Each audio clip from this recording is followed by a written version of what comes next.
তুমি কি আমার সঙ্গে থাকতে চাও না? দেখো, আমি তোমার গ্র্যান্ডমাদারের ফ্রেন্ড হই। ছোঁয়া ধারাবাহিকের আজকের পর্ব। ধারাবাহিকের শুরুতে আমরা দেখতে পাই দীপা উর্মিকে বলছিল, তোর বড় ভাসুর মাঝে মাঝে সব কিছু ভুলে যায়। আমি গ্রামে দেখেছি এরকম যারা ভুলে যায় তারা কাউকেই চিনতে পারে না। তেমন তোরা ওনাকে মনে করিয়ে দিস, কিন্তু তার বউয়ের কথা কখনো তাকে মনে করাস না কেন? এ কথা শুনে উর্মি একটু সন্দেহ হতে থাকে এবং সে বলে, তোমার এত খোঁজ করার কি প্রয়োজন? দীপা মনে মনে বলে, উর্মি কি আমাকে সন্দেহ করে ফেললো? এরপর দীপা উর্মিকে বলে, আমি ওই সাধু বাবার সাথে কথা বলছিলাম তোর ভাসুরকে বশীকরণের ঔষধ এনে দেওয়ার জন্য। সাধু বাবা জানতে চেয়েছিল, তাই জিজ্ঞেস করলাম। তোকে দেখলে আমার খুব কষ্ট হয়, তুই সবার জন্য এত দরদ করিস, অথচ ওরা তোকে কত অপমান করে। উর্মি বলে, এত কিছু জানার কোনো প্রয়োজন নেই। তুমি এমন ঔষধ এনে দিবে যাতে করে দাদাই শুধুমাত্র আমার কথা শুনে।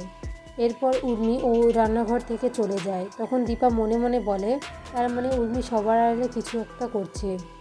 এরপর সে অবিনাশকে ফোন করে কুন্তলার উপরে নজর রাখতে বলে।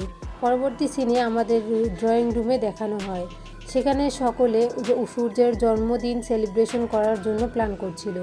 দীপা সকলকে চা এনে দেয় এবং উর্মিকে বলে, তুমি গিয়ে গেস্ট রুমটা পরিষ্কার করে দাও, মিসেস দারুতি ওখানে থাকবে। এরপর সেখানে সূর্য চলে আসে এবং সকলকে জিজ্ঞেস করে, এখানে কি হচ্ছে?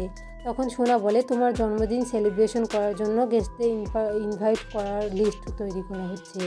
সূর্য জিজ্ঞেস করে, দীপা আসবে আমার জন্মদিনে? তখন ছদ্মবেশী থাকা দীপা বলে, এ বাবু, তুই এত দীপাকে কেন চাইছিস?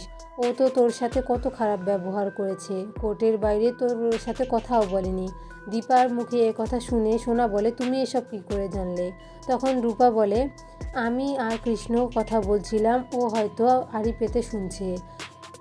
এরপর উর্মি দারুতিকে বলে, চলুন আপনাকে গেস্ট রুমটা দেখিয়ে দিচ্ছি, আপনি ওখানেই থাকবেন। কিন্তু ছদ্মবেশে থাকা রুডি বলে, আমার গেস্ট হাউসে থাকা ঠিক হবে না, আমি তো লাবণ্যের বেস্ট ফ্রেন্ড ছিলাম, ওখানে থাকলে কেমন দেখাবে, তাই আমি এখানে সোনার সাথে থাকতে চাই। তোমার কোনো আপত্তি নেই তো সোনা? তখন সোনা বলে, না সমস্যা নেই, থাকতে পারেন। ছদ্মবেশে থাকা রুডি মুখে এ কথা শুনে দীপার একটু সন্দেহ হতে থাকে এবং সে বলে, এই মহিলা কেন সোনার সাথে থাকতে চাচ্ছে? ওনাকে আমার সুবিধা মনে ছদ্মবেশে থাকা রুডির মুখে এ কথা শুনে দীপা একটু সন্দেহ করে থাকে এবং সে বলে, এই মহিলা কেন সোনার সাথে থাকতে চাচ্ছে? ওনাকে আমার সুবিধা লাগছে না, যে করেই হোক ওনার মুখটা আমাকে ভালো করে দেখতেই হবে। পরবর্তী সিনে আমাদের খাবার টেবিলে দেখানো হয়, সেখানে সকলে খাবার খেতে বসেছিল। ঠিক সেই সময় দীপা গরম ডাল এনে রুডির পায়ে ফেলে দেয়। এতে রুডি চিৎকার করে ওঠে এবং তার গলা শুনে দীপা বুঝে যায় এটা আর কেউ নয়, এটা হচ্ছে রুডি। এরপর সকলে মিলে দীপাকে বকতে থাকে এবং বলে, তুমি একজন গেস্টের পায়ে কী করে ডাল ফেললে? দেখে কাজ করতে পারো না? ওনাকে এক্ষুনি সরি বলো, ক্ষমা চাও ওনার থেকে। এরপর দীপা রুডির পায়ের কাছে বসে ক্ষমা চাইতে থাকে এবং পায়ের দিকে খেয়াল করে বুঝে যায় এটা কোনো মেয়ে মানুষের পা নয়। এরপর রুডি সোনাকে বলে, চলো আমরা গিয়ে শুয়ে পড়ি, আমার খাওয়া শেষ। তখন সোনাও বলে, ঠিক আছে চলুন, আজ আমার ঘুম পাচ্ছে। সোনা যখন যেতে চাইছিল তখন দীপা তাকে অজুহাত দিয়ে আটকানোর চেষ্টা করে, কিন্তু পারে না। দীপা মনে মনে বলে, কোনোভাবে এই মহিলার সাথে সোনাকে রাতে থাকতে দেওয়া যাবে না, যে করেই হোক আমাকে আটকাতে হবে। পরের সিনে আমরা সোনার রুমে দেখানো হয়, রুডি বিছানায় আসতে সোনার অস্বস্তি হতে থাকে। তখন সে বিছানা থেকে উঠে বসে পড়ে। তখন রুডি বলে, কি ব্যাপার, তুমি উঠলে কেন? ঠিক সেই মুহূর্তে রুডির কথা মনে পড়ে যায় সোনার এবং সে ঘাবড়ে যায়। ছদ্মবেশে থাকা রুডি বলে, আমি তোমার ঠাম্মির বন্ধু বলে তুমি আমার সাথে থাকতে চাইছো না, ঠিক আছে আমি চলে যাচ্ছি। তখন সোনা বলে, না আমার ঘুম আসছিল না, অস্বস্তি লাগছে। রুডি বলে, ঠিক আছে তুমি শুয়ে পড়ো, আমি তোমার মাথায় হাত বুলিয়ে দিচ্ছি। পরবর্তী সিনে আমাদের রূপা এবং কৃষ্ণকে দেখানো হয়। রূপা কৃষ্ণের সাথে কথা বলার চেষ্টা করে, কিন্তু কৃষ্ণ তাকে এড়িয়ে যায়। রূপা অনেকবার ক্ষমা চায়, কিন্তু তারপরেও কৃষ্ণ বলে, আমি শুধুমাত্র মায়ের কথা রাখতে এখানে এসেছি, তুমি প্লিজ আমাকে জোর করো না, এখান থেকে চলে যাও। কিন্তু রূপা কোনোভাবেই সেখান থেকে চলে যায় না, উল্টো সে গান গেয়ে ক্ষমা চাইতে থাকে কৃষ্ণের কাছে।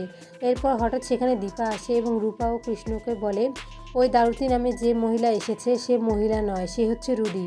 ওকে সোনার কাছে কিছুতেই থাকতে দেয়া যাবে না, যে করেই হোক আটকাতে হবে। এরপর দীপা কৃষ্ণ এবং রূপার সাথে প্ল্যান করে সোনা এবং রুডির একসাথে থাকার পণ্ড করার জন্য। দীপার প্ল্যান তো কৃষ্ণ এবং রূপা ঝগড়া করতে শুরু করে। শেষ সিনে দীপার প্ল্যান মতো ঝগড়া করতে করতে এক পর্যায়ে কৃষ্ণ এবং রূপা সোনার রুমে চলে যায়। সেখানে গিয়েও ঝগড়া করতে থাকে। কৃষ্ণ সোনাকে বলে, আমার এখানে থাকা সম্ভব না, আমি এখান থেকে চলে যাব, এভাবে সন্দেহ নিয়ে কারোর সাথে থাকা যায় না। চিৎকার চেঁচামেচি শুনে সেখানে সূর্য চলে আসে এবং সে ভাবে কৃষ্ণ আবার হয়তো সোনার সাথে খারাপ কিছু করতে ঘরে এসেছে, তাই সে আবারও কৃষ্ণকে মারতে থাকে। সকলে মিলে সূর্যকে থামিয়ে দেয়।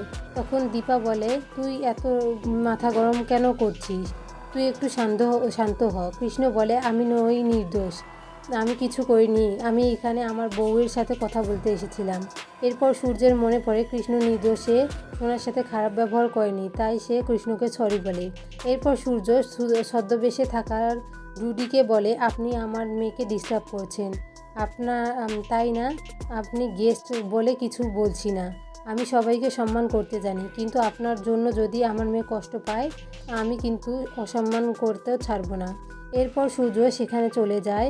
তখন রূপা সোনাকে বলে, আমি আজকের রাতটা তোমার সাথে থাকতে চাই, তোমার কোনো অসুবিধা নেই তো?